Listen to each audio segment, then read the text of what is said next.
We had an hour left on site before the developer moved in. I was crouched over, scraping away the soil around a bone and wishing that I had more time. This bone had lain buried for more than 600 years, and rushing the excavation of it could compromise the information it held about the people who lived here then. But there was a problem. At midday, the small team of archaeologists that I was leading had to clear out so the diggers could move in. A new high-end hotel was to be built on this plot of land in East London, and delaying the start of this was not an option. The contract that I had signed to gain permission to dig on the site for 10 days included a clause that the university I worked for would be held liable for any financial losses incurred. I would also likely lose my job at some point down the line, if that happened. I had shaken the corporate devil's hand, and there would be a price to pay if things went wrong. In the here and now, the bone was still firmly embedded in the ground, and the postgraduate students who were meant to be finishing safely, packing up the samples we had already removed, were clearly panicking, feeling the pressure of the deadline. I could hear their raised voices drifting from the porta cabin that was on our temporary HQ, and I could hear the guttural sound of machinery being started up nearby. The diggers were warming up, and they would use clawed steel to remove the soil and not a small trowel. I took a deep breath and kept scraping.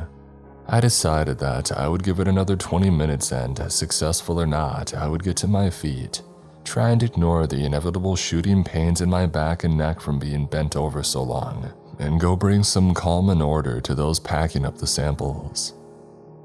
19 or so minutes later, with a freshly excavated jawbone in my hand, I walked over to the porta cabin. The postgrads were stacking boxes, writing out labels and calling out reference numbers to each other, all the while being watched over by an interloper. Murdy was the site supervisor for the developers and was not a welcome sight. He had the grizzled face of a man who had spent 30 years facing the worst the British weather could throw at him, and the gut of a man who had spent all his time drinking booze and eating fried food. He saw me and his lip curled up in distaste. "Professor," he growled. He made the position that I had worked so hard to attain sound like dirt. "You and the youngsters need to get a move on," he continued. "I'm sending the diggers in on the dot at 12, and if you're still here..." He didn't finish, just held his hands out and shrugged, as if implying people were going to get run over with industrial machinery was all in a day's work. I tried to remain professional when I replied, "We appreciate the opportunity to spend time on this site of historic interest. It's just a shame it was so short." He took a hand-rolled cigarette, lit it, and blew a noxious cloud in my direction. Deliberately, I reckoned. "If it had been up to me, then you would never have even been allowed on the site. But the suits and PR and the management said it was good for the company's image to let you have a dig around. And you've had your dig, so get lost." He narrowed his eyes and pretty much snarled as he said this. There was no point in arguing. I turned away, put the jawbone in a container, labeled it, and then helped the postgrads finish up. We loaded up the university's 20-year-old 4x4 and drove away at 11:59. I did not look in the mirror at the sound of the diggers moving in. 10 days had been a hopelessly inadequate amount of time to examine the site, and so much material would be lost in the construction. I had done what I could, though, saved a sliver of the past for future generations. Back at the university, we carried the samples down to the windowless basement rooms that we used for storage. These premises had not been chosen because they provided the best conditions for old bone, pottery, metal, and cloth, but because archaeology was a long way from being the star department at the university. Biotech and AI were housed in the newest, most spacious buildings. We had been shunted away down here, and after storing the samples from the construction site safely, we left them. They would be studied properly further down the line. Just now, the post-grad students had other work with other deadlines that they needed to be getting on with, and I had an excavation proposal to write and submit. Being an academic in my experience was 25% teaching and supervising students, 25% writing papers for publication, and 50% hustling, trying to raise the profile of the department and bring money in. One of my friends who I had been an undergraduate with had just landed a presenting role in a new TV series about ancient Rome. That was hitting the jackpot. He had always had charisma and confidence to spare and was disgustingly good looking, so it hadn't come as a complete shock. Trying not to feel too jealous and failing miserably, I powered up my laptop. Before I dived into proposal writing, I checked my emails and smiled. A previous proposal that I had submitted had been given funding for its initial phase from a philanthropic organization, and that meant that I had the green light to begin work on a new excavation. 4 weeks later, when the admin staff and most of the students were just beginning a 14-day break in between terms, I was struggling along a crowded platform at Euston Station, with a rucksack on my back and holding 2 heavy bags. I was not making friends with anyone, as I kept accidentally colliding with other people heading for their trains. I almost wiped out half a dozen business types who were so engrossed in their phones that they didn't see the hazardous load that was me stumbling their way. Finally, I squeezed my way onto a train, and after fighting to fit my rucksack and bags into luggage racks, I pretty much collapsed into a seat. The train headed north, arriving in Scotland 4.5 hours later. I changed at Glasgow to another train that passed through some seriously beautiful countryside. The end of the line for this train was a port on the northwest coast where I caught a ferry. It was going dark as the ferry set off, and it wasn't due to dock until 7 a.m. the next morning. There were cabins on the ferry, but I had not booked one to try and save money, so I settled into a plastic seat below deck and tried to get comfortable. I was tired out after having the long train journeys and figured that would not be a problem. I would be fast asleep in minutes. I couldn't have been more wrong. I shuffled my backside around, I crossed and uncrossed my arms and legs. I tried leaning back and then lowering my head. Nothing felt relaxing. And I was cold as well. There felt to be a draft coming from somewhere, but I had no idea of the source. I took my coat and sweatshirt off and took out all 4 of the spare shirts that I had packed, and I layered up before putting my sweatshirt and coat back on. I was still cold. Mumbling unhappily to myself, I paced up and down in front of the seat, trying to generate some heat that way. I passed other passengers who were slumped in their seats, snoring away. I scowled at them jealously, even though I knew they couldn't see me, and returned to my seat. A long, miserable night followed, and I felt lightheaded and chilled through to the marrow of my bones as I waited to get off the ferry. A dawn mist obscured the land beyond the ferry terminal. Not that it mattered. This was a temporary stop. I knew from my itinerary that I had another 2 hours on a different ferry before I reached my final destination. There was an hour's wait before the ferry departed. My spirits lifted when I saw that there was a cafe on the terminal. I tried the door before I saw the sign hanging inside it saying, "Closed." I put my forehead against the door and I sighed. A pool of condensation spread over the glass.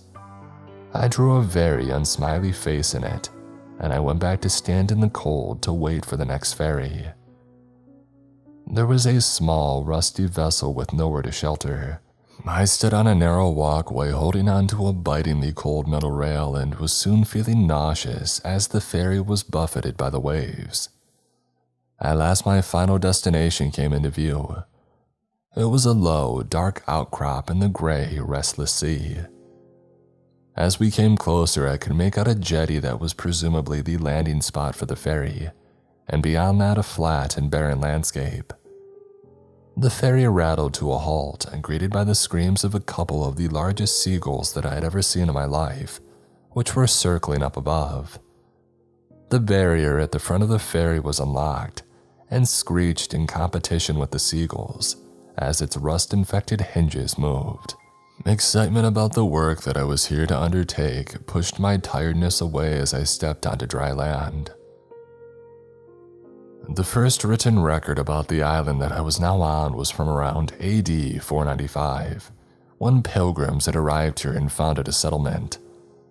The settlement flourished at first, and it was a monk who was traveling through the islands who wrote about it. I had read a scan of this document, the original of which is held in a museum. He recorded that there were 6 brothers living in a community in a building that they had constructed themselves. They were not integrated with the people who were native to the island, but were working to become closer and to convert them. It read like his time in the island was a rewarding one, and he returned to the island only 6 months later with a relic, which he had wished to gift to the brothers to help them flourish. The gift was never made. When he arrived, he found a scene of horror. The bodies of his brothers were scattered around the building that they had built so lovingly. The corpses had been desecrated. Their flesh had been torn away in places, and their faces were fixed in expressions of terror. Much later in his life, the monk wrote how he was haunted each day by this memory, and how his own faith had been shaken by the experience. Back then on the island, he set about giving the brothers a proper burial.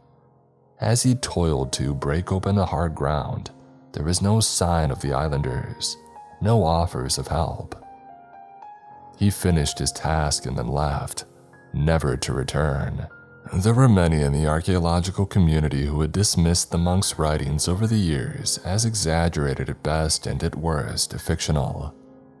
But his account had always fascinated me, and I was here to try and uncover the truth, gruesome or otherwise. And because of the budgetary restrictions, I would be doing the initial work myself.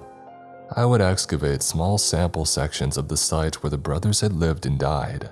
Then I would take my findings back to the university and build a case for a fully staffed 3-month excavation to take place in the next few years. First things first though, I needed to get to my accommodation on the island. I had considered camping, but carrying a tent and all the supplies would have been too much, so I had booked a room in the island's only hotel. They did not have a website, and I had to make the booking over a very poor and very crackly landline.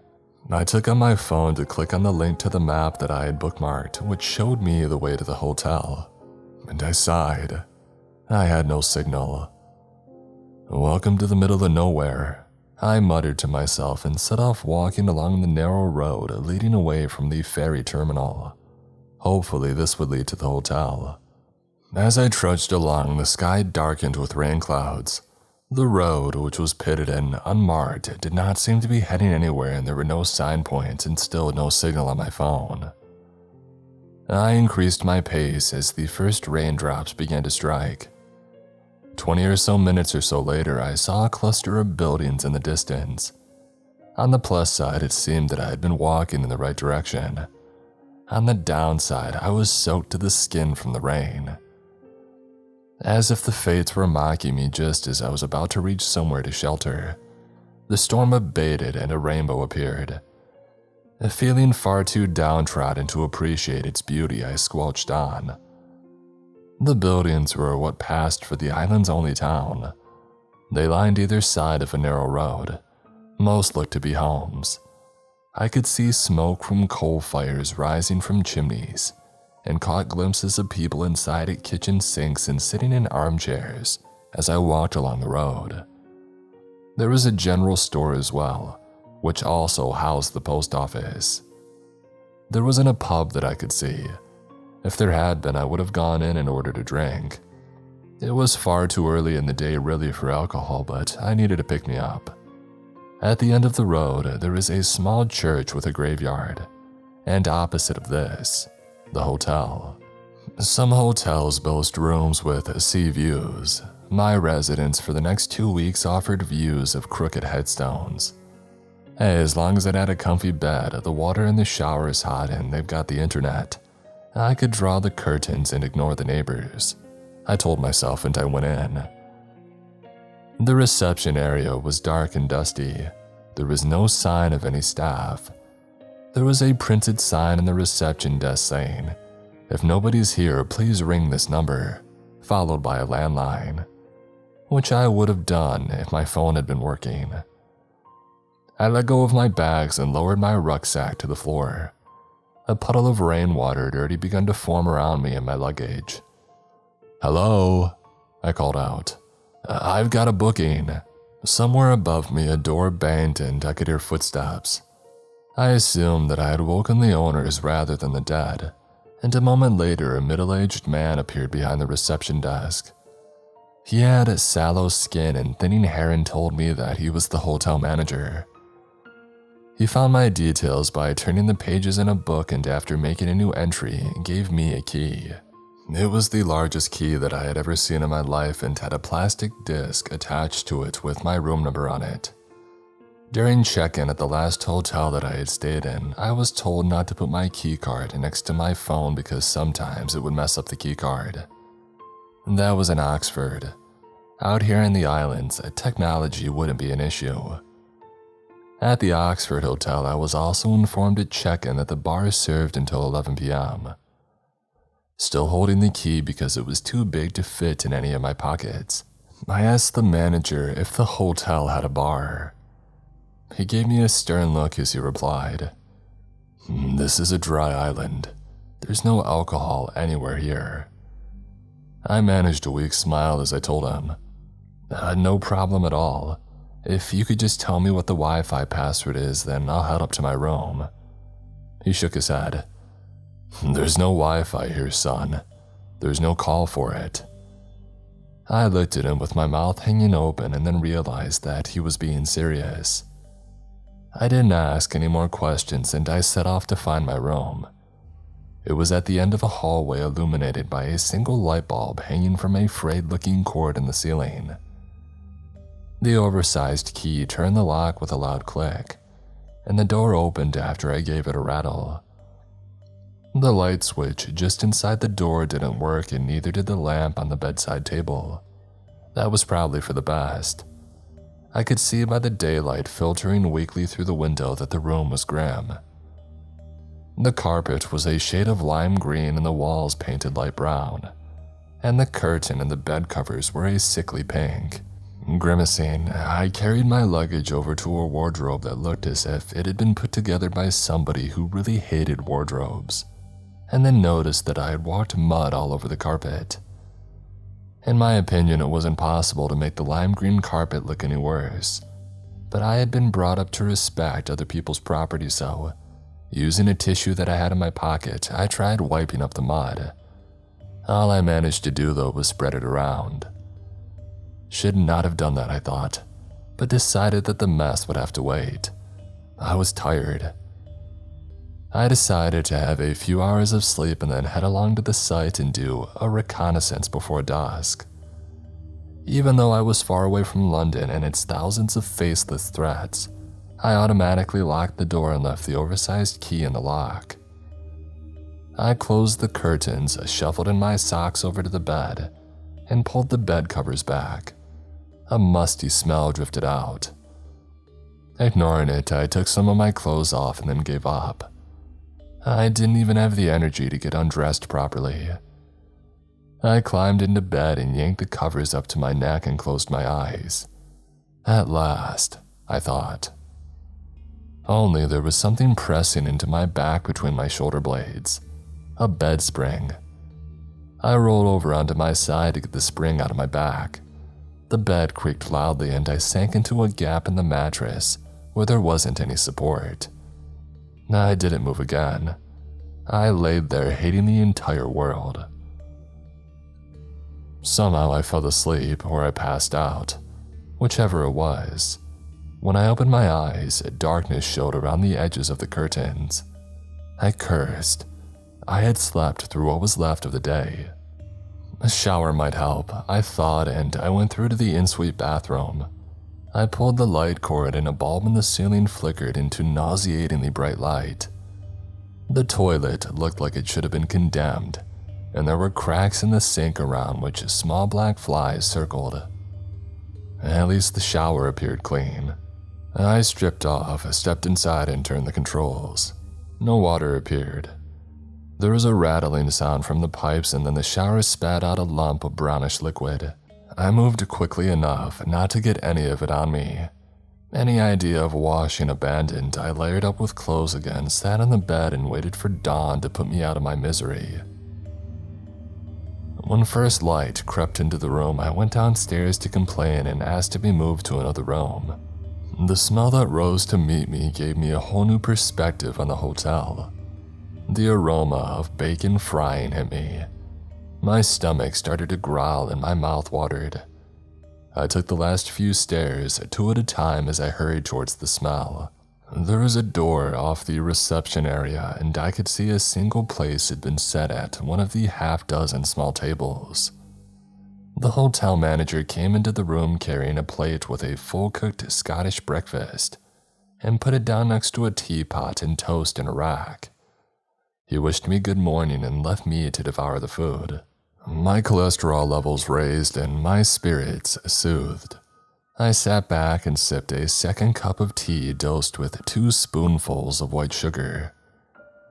I decided to insist on a new room later in the day.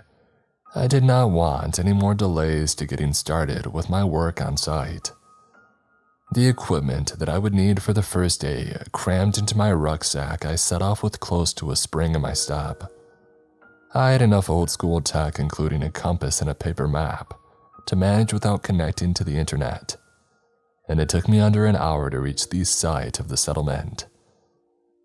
I had seen the ruins of old crofts on the way and scrawny sheep, but no other people. And standing catching my breath as I looked out over the desolate land, I was amazed at how driven the brothers must have been to make their home here.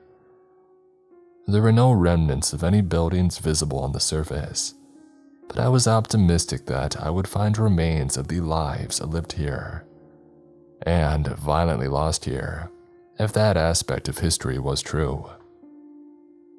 I started laying out a grid using strings and pegs. Again, old school 101. The pegs were metal and actually made for use with tents, but I had found that they were ideal for this. I drove them in using a claw hammer. I made sure they were in nice and deep and would need to use the claw to pull them out later. As usual, I packed too many pegs, so I put them back in my rucksack along with the hammer to make sure that I didn't lose it. Once the grid was secured, I drew a map in which each peg had a numbered coordinate. Then I chose 4 sections where I would carry out my excavations and added these to the map. I worked quickly, carried along by the natural enthusiasm that I still felt for my chosen profession. It felt so good as well to be freed from the shackles of academia. The paperwork and the pressures were left far behind out here. Even time relaxed its grip, and it wasn't until I noticed that the weak sun was falling towards the horizon that I realized it was time to head back. Arriving at the hotel, I went straight to reception to ask about moving rooms and what time they served dinner. I wasn't that surprised not to find anybody at reception, and shouting didn't help this time, so I decided to head up on the first floor where I had heard movement previously. The door of the stairs was marked private, but there was no lock on it. I knocked again, and there was no reply. Feeling exasperated, I opened the door and entered a dimly lit hallway. "Hello," I called out, but quietly. There was a strange air about the place. I was met with silence, so I continued along the hallway and through an open doorway. The room that I found myself in was shrouded in half light, and I could make out a woman sitting in a high-backed chair near a shuttered window. She looked frail, and her attention seemed to be fixed on a small picture in a frame that she was holding. I tried to speak to let her know that I was there, but my throat was suddenly so dry that I couldn't get a word out. I moved forward, meaning to apologize somehow for disturbing her, but really, my room was not acceptable and I needed to eat. That was what I wanted to let her know. As I came closer, she didn't stir. It was as if she was held by the sight of whatever was in the picture. I took another step, Another, and then, over her shoulder, I saw what held her. It was a photograph of a man, a woman, and a boy, a teenager on the cusp of adulthood. The man I recognized. It was the hotel manager, but he looked much younger in the picture and healthier, and there was a big smile on his face as he draped his arm over the woman's shoulder.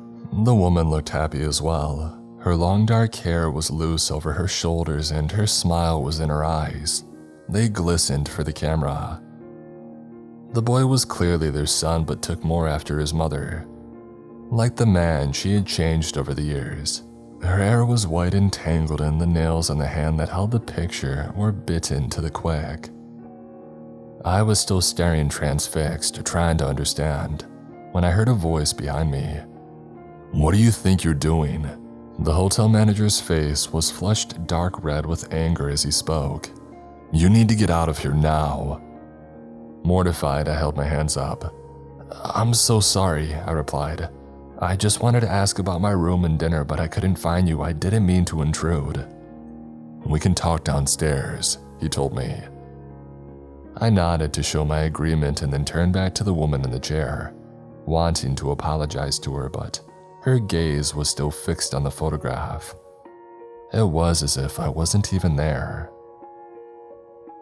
Feeling confused and embarrassed, I headed back downstairs to reception, followed by the man.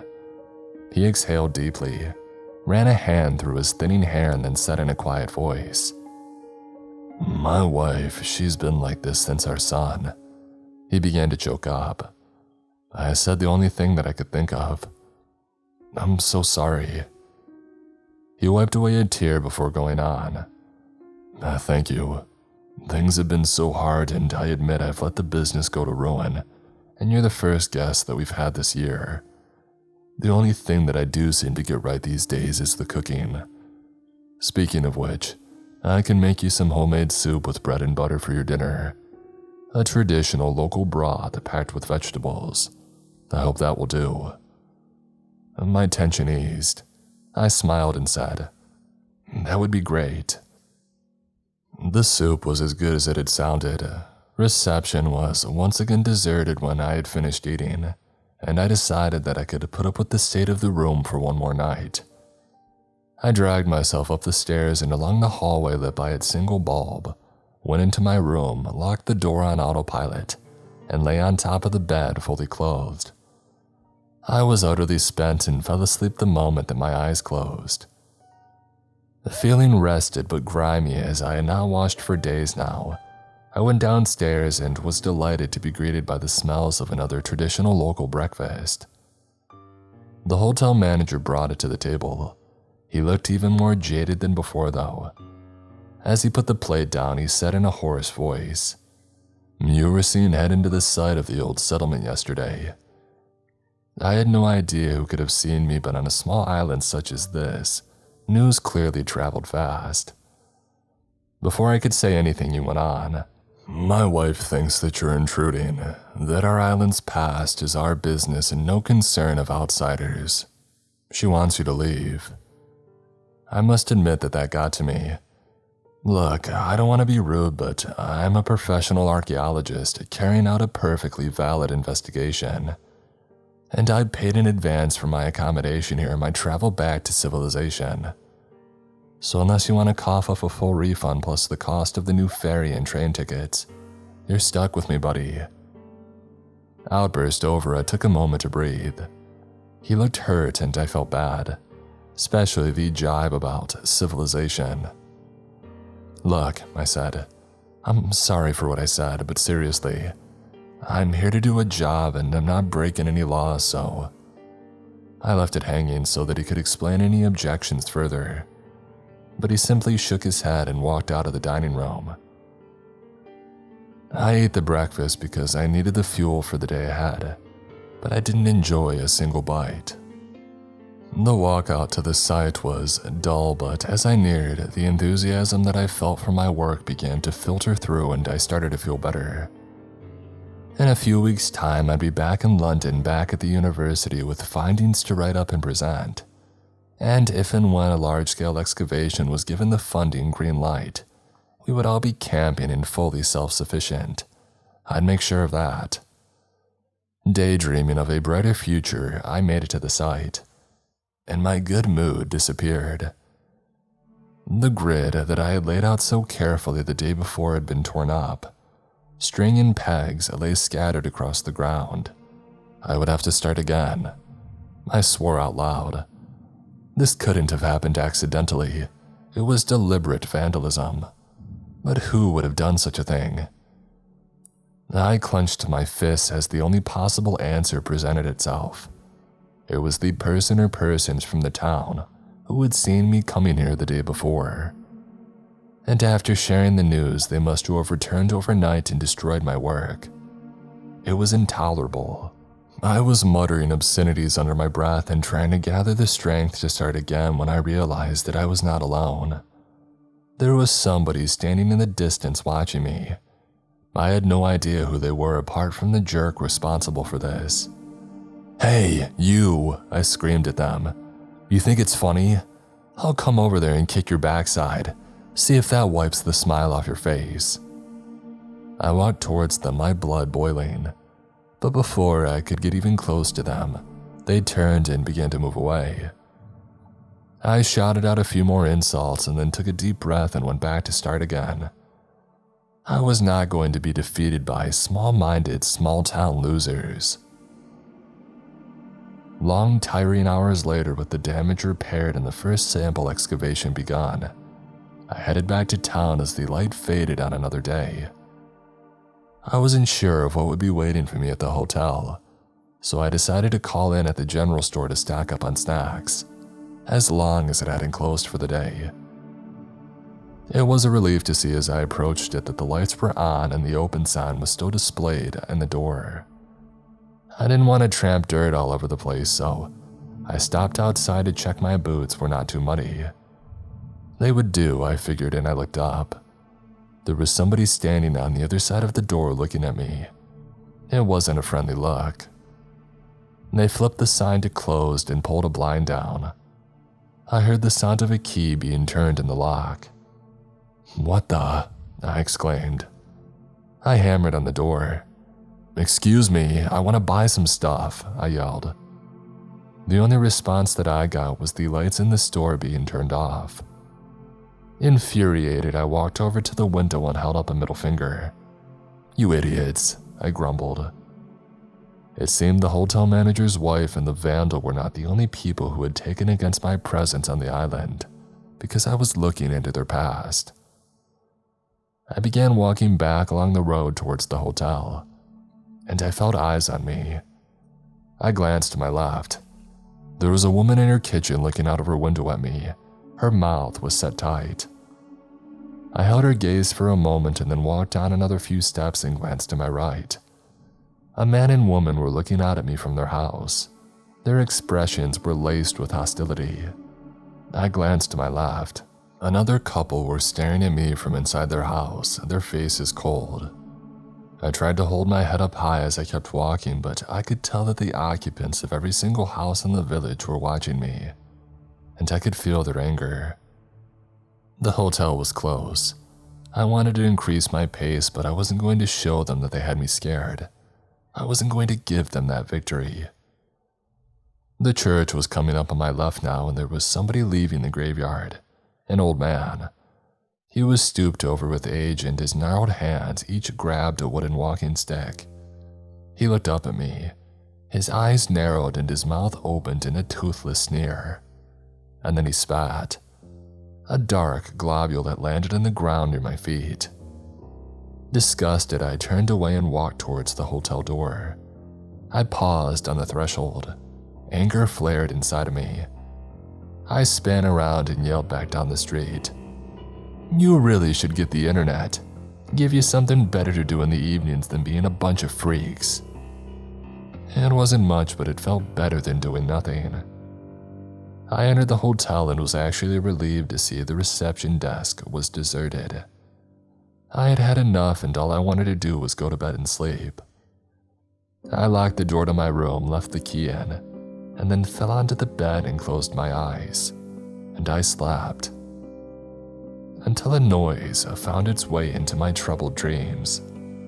I opened my eyes and saw only darkness, and I heard the floor creaking in the hallway outside of my door. I was still the only guest as far as I knew, and I couldn't think why the hotel manager would be walking past in the middle of the night, or his wife, which only left one of the townsfolk. Perhaps the distant figure who had vandalized my work, or one of the men and women who had glared at me. Had they come to do me harm?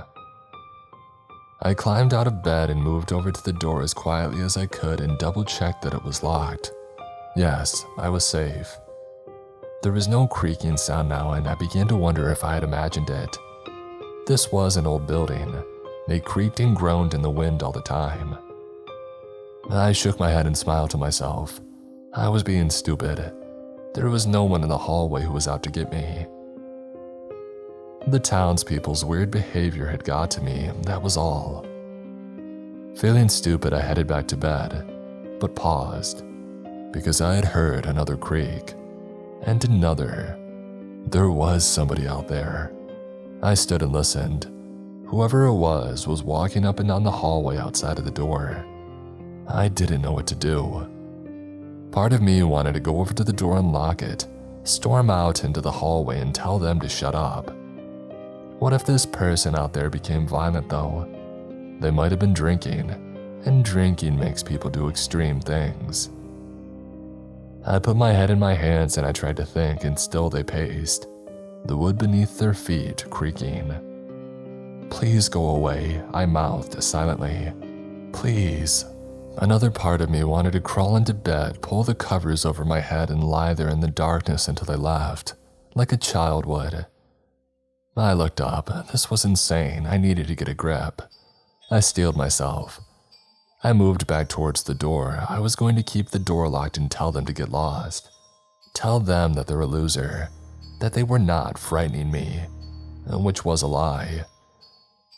I rested my forehead against the door, got ready to speak loud enough to be heard clearly and calmly, so that they understood that I was an adult man in control. And the creaking stopped.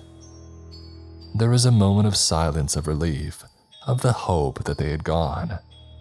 But then something scraped along the other side of the door, something sharp and hard. It progressed slowly downwards. The sound made my skin crawl. But it was finished. The silence had returned. For a second or two before the scraping had started back up. The torturous sound had multiplied now. Numerous sharp somethings were being dragged along the wooden surface of the door, scraping inch by inch. I crossed my arms over my chest, squeezed them against my body as the scraping continued. I can't say how long it went on for, and when it did find the end, I spent an age not moving, waiting for it to start up again. The sound had gotten into my head, left me ragged at my wit's end. Eventually, I moved away from the door and sat on the edge of the bed. I was done. As soon as it went light, I was going to pack my bags and leave the hotel. I wouldn't say anything to the hotel manager, I would just go. I remembered from planning my itinerary that there was a ferry due to call at the island early that morning. I would abandon my work and catch it, and forget about this whole place. I'd be in serious trouble with the funders of the trip and my bosses at the university, but I would have to deal with them later. I would think of something. The only thing that mattered now was getting away. As I sat waiting, I could feel my heart beating. I was lightheaded and nauseous. A gust rattled the windows and I jumped. My heart raced. I hugged myself tighter and rocked back and forth. I thought about leaving there and then, forget about first light, but the chance that I would get lost in the dark was far too great. I had to wait it out. And when the first traces of light appeared at the edges of the curtains, I was so relieved that I could have wept. I stood up, pulled back the curtains to make the room lighter, and began to sort myself out as quickly as I could. I decided to only take one bag so I wasn't loaded down, and I emptied the rucksack and both bags onto the floor, and then grabbed what I thought were the essentials. My passport, useless until then, my phone, laptop and their chargers, some random clothes and cards, and I stuffed them into my bag. And then I laced my boots with clumsy, shaking fingers, pulled my coat on, and carried my bag over to the door. I took a couple of deep breaths to try and calm myself. All I needed to do was unlock the door, walk down the stairs and out of the hotel, and then just keep on going. It was so simple, but it felt like the hardest thing that I ever had to do. I reached out for the key and turned it. The click of the lock seemed so loud that it made me flinch. I listened, checking for any sounds outside, but the hallway appeared to be empty. I opened the door and stepped out of the room. I felt a moment's giddiness as I did. I would have lost my mind if I had stayed there in a moment longer, I knew. I closed my eyes, took another deep breath, composing myself. I was going to be fine. I opened my eyes. The single light bulb glowed, illuminating the bones scattered across the hallway floor. Its light showed the pale skeletal remains of an animal, a sheep from its skull. Some bones had been snapped and some were mutilated by teeth marks. I had dug up enough bones, animal and human, to not be a stranger to these sights. But to have them here left outside my room by the nightmare visitor was grotesque. What kind of sick mind was at play here? I couldn't think anymore, I couldn't bear it. I hurried down the hallway towards the top of the stairs, where I was met by a new hideous sight. Scrawled on the wall were the words, "No escape." The letters were crudely formed and had run. I stared at them in mounting horror. Bile rose into the back of my mouth as I realized that they had been written in blood. Cold fear flooded my body. I stared in horror at this message, which had surely been left for me. And then in a blind panic, I began to run down the stairs, missing my footings, almost tumbling once, a second time. I was gasping for breath. Sweat ran down my face, making my eyes sting. I stumbled on, past the door marked private and on, down towards the way out, down the final flight, where there was someone sitting at the bottom of the stairs. A dark form hunched over, blocking the way. The words, no escape," raced through my mind. The figure down there a dozen stairs away had their back to me. I could see their shoulders moving, they were breathing deeply, and now I could hear their harsh rasp of each breath, breaths which got louder as the figure began to rise. They moved slowly, stiffly, and when they were standing, they turned. I saw their face, and a scream began to form inside me. The figure blocking my escape was a man distorted. His cheeks were sunken, his eyes dark pits. His skin was scarred and filthy, his hair long and dank. His clothes were rags hanging off him and torn in places, revealing emaciated limbs, and a torso where his skin clung tightly over sharply protruding ribs.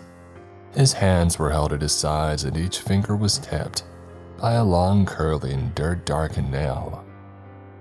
The remembered sound of scraping against a door crept into my consciousness, and a shiver ran down my spine.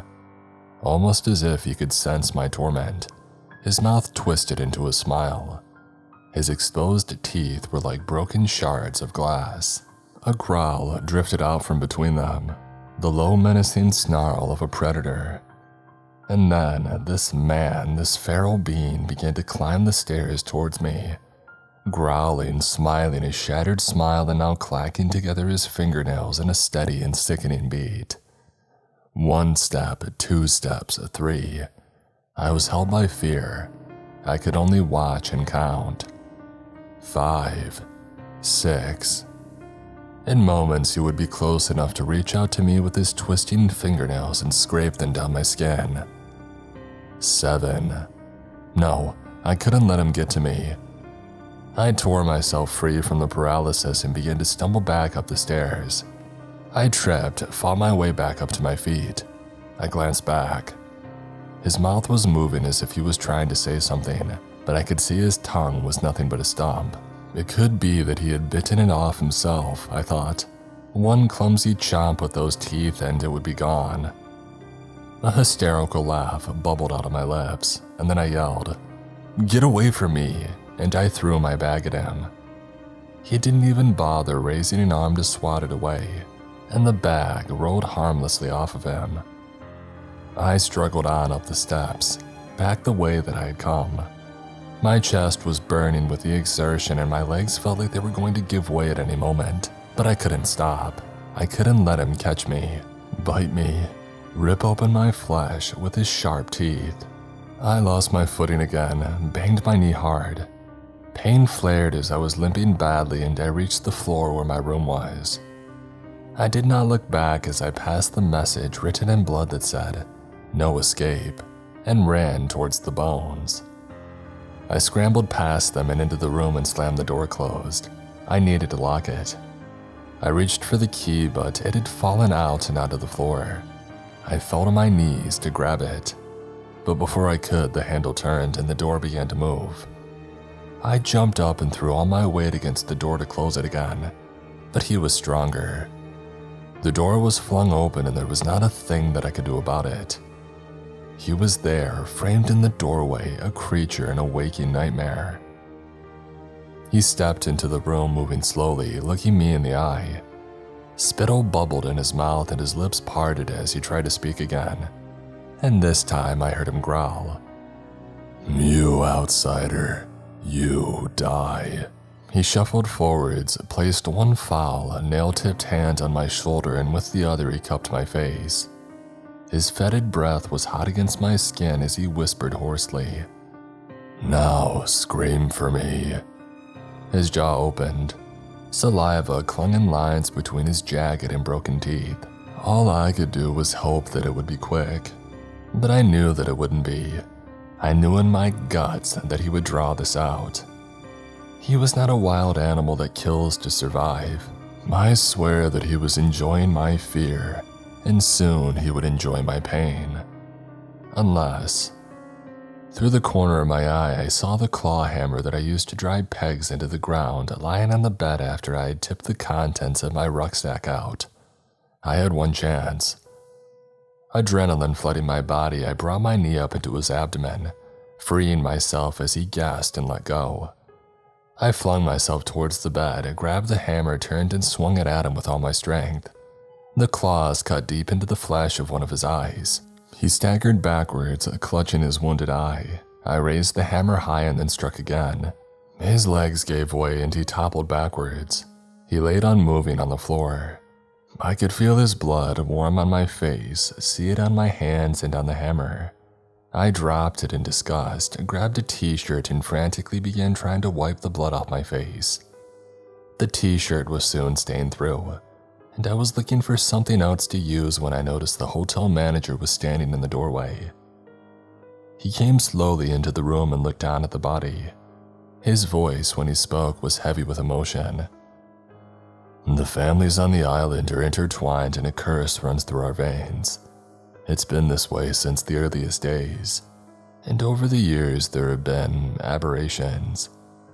The brothers encountered one such monster long ago, and you another today, my son, the monster he became." Tears ran down his face as he went on. "He was a troubled child, but we thought it was going to be okay. We could manage. And then when he reached adolescence, he began to change, emotionally and physically. The curse grew inside of him and he spiraled into savagery. I wanted to keep him locked away, but my wife could not let go. My mind was reeling. This man's son might have been a monster, but I was not. I managed to say, 'He tried to kill me, it was self-defense.' He wiped at the tears with a sleeve and replied, 'I know, and you should leave now while you still can, before they realize what has happened. The people of the town, our ancestors have kept this dark secret close for so long, and they would kill you to cover up the truth. But I can't bear it anymore. There has been too much suffering.' Saying this, he knelt down next to the body of his son and held his hand. I choked back my own tears and stumbled out of the room. When I emerged from the hotel, it was a clear, cold morning. Smoke was rising from some of the chimneys of the houses lining the street, and I could see light behind drawn curtains. The townsfolk were still waking up, and it would be a little while before they knew what had happened. I had time to make it safely to the ferry. The curtains were drawn back in one of the houses that I passed. A young woman was standing in her kitchen preparing breakfast. She paused, supported her lower back with one hand, rested her other hand on her swollen belly. It was a scene which could have been playing out in any small town anywhere in the world. A pregnant woman taking a moment before going on with the simple tasks of the day. But on this island in this town, there was a latent darkness which ran through the veins of all who lived here. I silently wished her and her unborn child well, hoping with all my heart that the horror of the curse would not manifest itself, and then I hurried on towards the coast to make my escape from this terrifying place.